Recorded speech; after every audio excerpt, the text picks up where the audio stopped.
Hola, bienvenidos a todos. Bienvenue dans cet nouvel épisode des podcasts. J'espère que vous allez bien. Aujourd'hui, on va secouer un petit peu les idées reçues. Vous savez, j'adore faire ça. Tu sais, cette fameuse indépendance féminine qu'on nous vend partout comme étant la super clé du bonheur.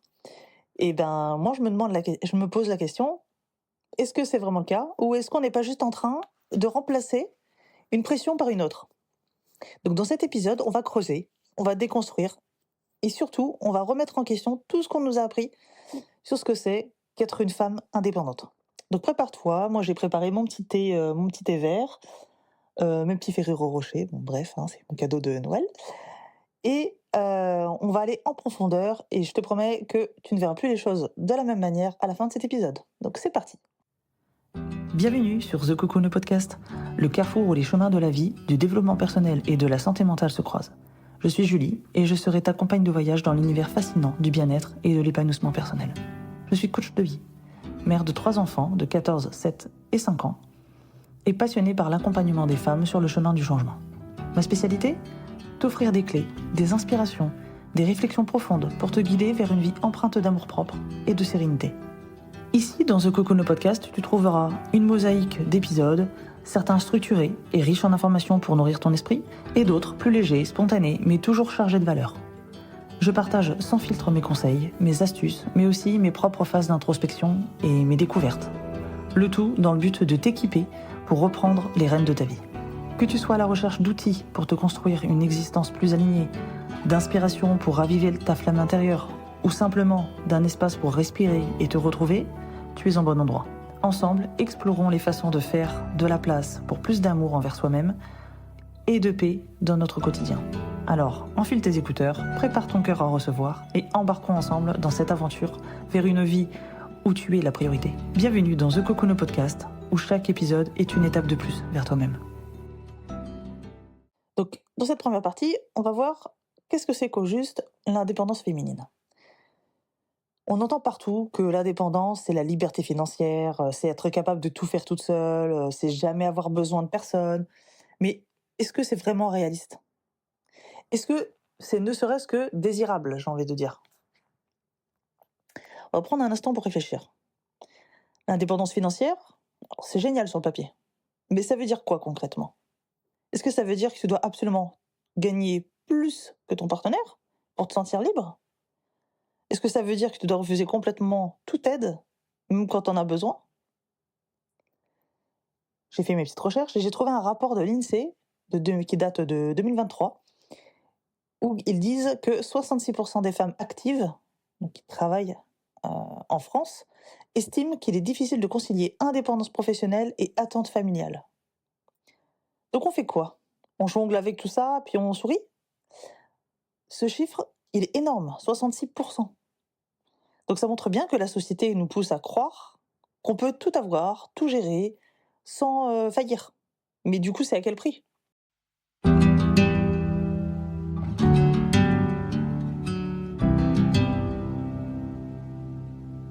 La vérité, c'est que cette course à l'indépendance, pardon, elle peut vraiment devenir épuisante.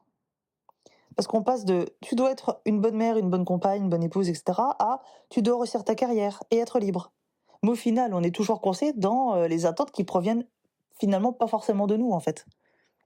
D'ailleurs, j'ai trouvé une étude pardon, de l'université de Berkeley en Californie, qui date de 2021, et qui dit que 54% des femmes rapportent qu'elles ressentent un stress accru lié à la pression d'atteindre l'indépendance totale. Totale, hein.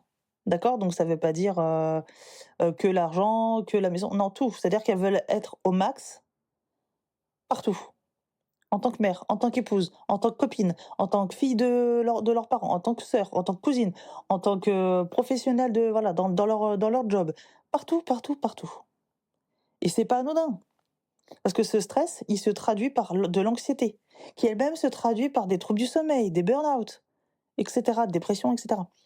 Et ça, il y a personne qui en parle.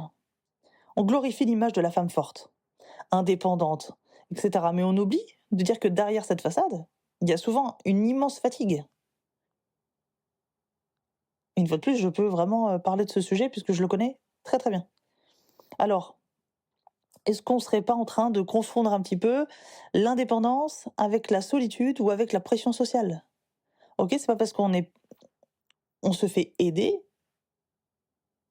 que, on est seul. Vous voyez que c'est pour éviter d'être seul. Parce qu'il faut pas confondre le vouloir faire tout toute seule, que c'est aussi se refuser, de s'autoriser à être vulnérable et demander de l'aide. OK? Faire les choses seul, ça ne nous empêche pas, à côté, de demander de l'aide, d'être vulnérable. Alors on dit pas de tout faire par les autres, hein, OK? Comme d'habitude, c'est une question d'équilibre, faut doser.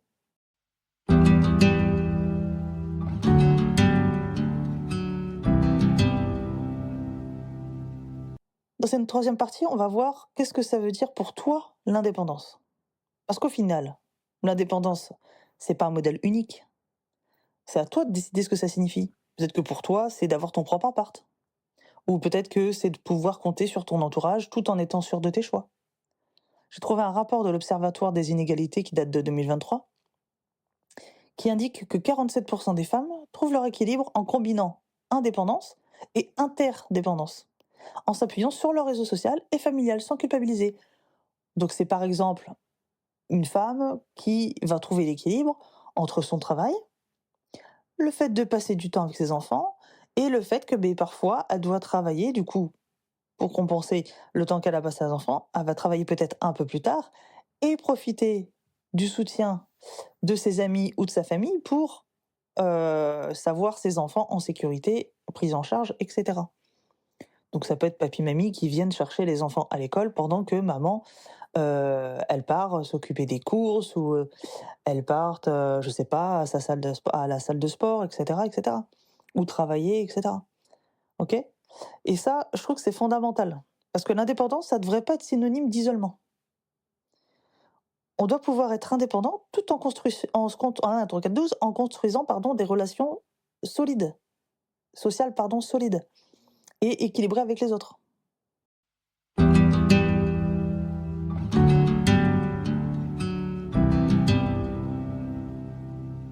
Dans cette quatrième partie, on va voir quelles sont les fausses croyances, en tout cas 3 fausses croyances, pardon, à dégommer absolument. La première, c'est: si tu es indépendante, tu as besoin de personne. Eh ben, c'est faux.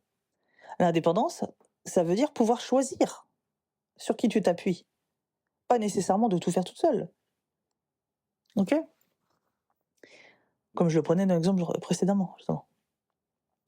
Deuxième croyance, c'est l'indépendance, c'est seulement financier. Bah, pas du tout. L'indépendance, elle peut être émotionnelle, elle peut être mentale, elle peut être spirituelle, elle peut effectivement être professionnelle, donc financier, elle peut être familiale, elle peut être... Il y a plein de choses. Et c'est tout aussi important d'ailleurs que le financier. Être capable de prendre des décisions pour toi-même, sans être influencé par la peur du jugement, c'est ça aussi l'indépendance. Troisième exemple de fausse croyance à dégommer, si tu n'es pas indépendante, tu es faible. Alors non, en fait, tu es humaine. OK? C'est quand même un petit peu important de voir la différence. Parce qu'on a toutes des moments où on a besoin des autres. Reconnaître ça, c'est vraiment une force, c'est pas une faiblesse, hein. Tiens, moi, je suis la première à le reconnaître. C'était quand? On est quand là? On est mardi, bah, hier matin, pour bien commencer la semaine, hein, de bon matin, on était ravis. Je reçois un message, parce qu'heureusement j'ai le numéro de cette dame, de la conductrice de car scolaire de mon fils, que je m'entends bien et du coup j'ai son numéro. On n'est pas copines, hein, mais du coup, voilà, c'est pour se tenir informé. Pour le coup, bah, là, j'étais bien contente de l'avoir. Elle m'envoie un SMS en me disant, «Bonjour, je sais pas si Logan, donc mon fils, s'il prend le car ce matin, mais si c'est le cas, je suis désolée, mais je suis coincée dans les bouchons. Veuillez anticiper et peut-être essayer de trouver une solution pour lui». Bon, bah, là, comment je fais? J'ai pas la voiture, son école est bien plus loin. Le temps que je l'amène à pied et que je dépose sa sœur avant, il sera en retard. Ou alors ce sera elle qui sera en retard. Comment on fait? Eh ben, j'ai demandé à ma voisine, qui m'avait déjà tendu la perche il y a déjà un moment, que j'avais pas voulu accepter, et cetera. Bah, là, j'ai accepté. Bon, mon fils était hyper content. Alors, bien sûr, c'est une voisine de confiance, hein, que je connais déjà depuis plus d'un an. Ça fait 1 an et demi qu'on se côtoie régulièrement. Elle nous a déjà rendu service, et cetera. Nous, pareil. Hem, on s'entraide, parce que pour moi, c'est le concept déjà de l'humain, déjà de manière générale, mais encore plus quand on est voisins. Et voilà, elle était hyper contente, elle qui vit toute seule avec sa chienne, elle était hyper ravie d'emmener mon fils à l'école. Ça lui rappeler sa jeunesse avec, quand elle élevait ses enfants, toute seule en plus, la pauvre petite dame et Logan était super content d'être avec, parce elle est un peu comme sa mamie, hein, comme il nous le dit. Heu et il était hyper ravi, déjà, soulagé de pouvoir aller à l'école parce que Logan, s'il joue une journée d'école, il est pas bien. Ou alors, il faut vraiment qu'il y ait un super programme à la maison de prévu, ou sinon il est pas ravi et il était content de faire ça avec elle, ça lui a fait plaisir. Donc elle l'a emmené, elle s'est garée, elle est descendue de la voiture, elle l'a emmené jusqu'au portail et cetera. Donc non, elle est vraiment très gentille, donc c'était gagnant-gagnant, OK? Bien sûr, tu demandes pas ça à quelqu'un qui va faire la tronche, qui va te faire des reproches plus tard et cetera, OK? Mais c'est très important de comprendre que l'indépendance, ça ne veut pas dire, que tu es faible, ça ne veut pas dire que tu n'as pas besoin des autres, OK?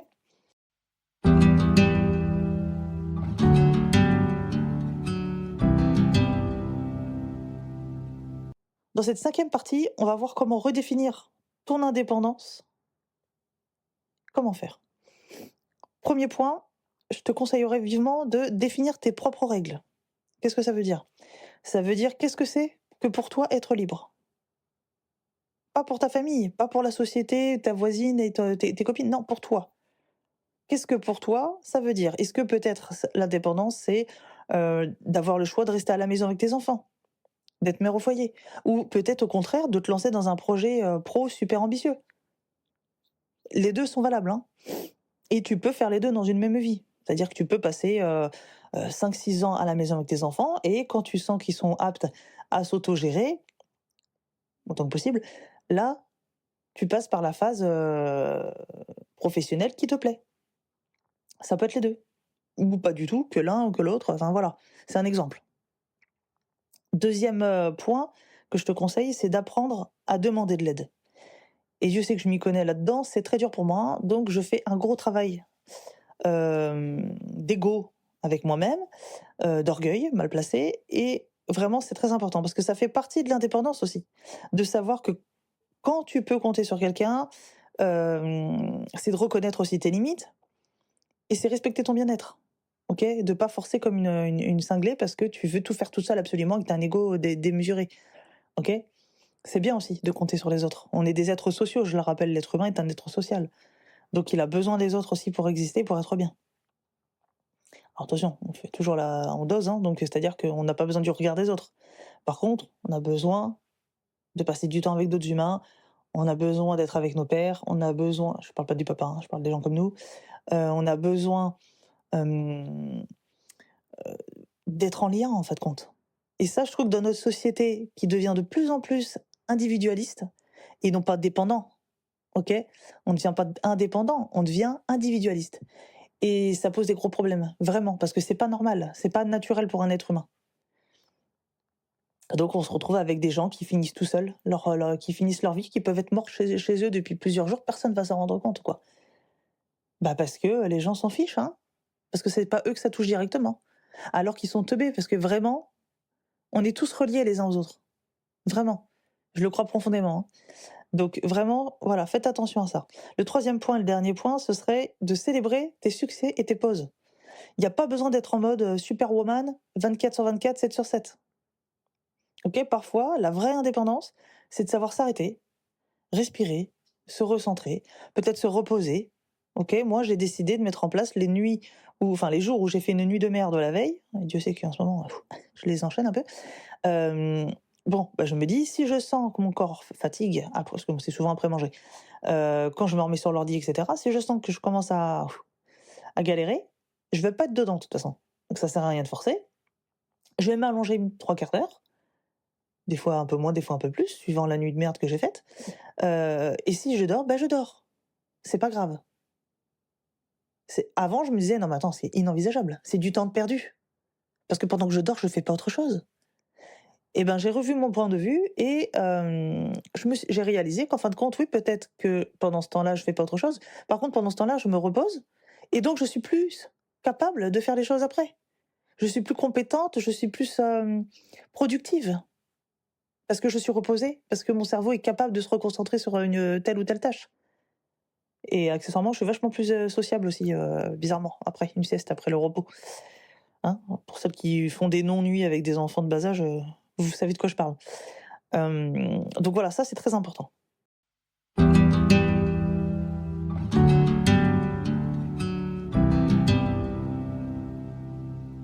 Et enfin, pour conclure, je dirais que l'indépendance féminine, c'est vraiment pas une case à cocher ou un modèle à suivre.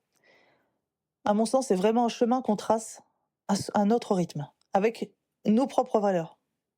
Donc il faut vraiment arrêter de vouloir coller à des standards à la con, là, qui nous ressemblent pas. Vraiment, faut arrêter ça. Alors, dis-moi, tiens, en commentaire, qu'est-ce que la dépendance, ça veut dire pour toi? Qu'est-ce que tu ressens? Est-ce que toi, pardon, tu ressens cette pression de vouloir, de devoir être indépendante? Et si tu veux aller un peu plus loin, j'ai créé un outil qui peut t'aider à redéfinir tes propres limites et à trouver ton équilibre. Tu peux commenter le mot liberté, ok, dans les commentaires, ou me l'envoyer en DM sur Insta, et je t'enverrai cet outil-là avec plaisir. Ok, il va vraiment t'aider à redéfinir tes limites, puis à retrouver un petit peu ton équilibre. En tout cas, merci d'avoir été là aujourd'hui, d'avoir écouté cet épisode jusqu'au bout. N'hésite pas à liker, partager, etc. cet épisode, ça peut servir à d'autres personnes qui en auraient besoin. Et surtout, n'oublie pas, la transformation, ça commence là où tu oses te choisir. Un petit peu chaque jour. Allez, je t'embrasse, prends soin de toi et à très bientôt. Hasta pronto. Bye.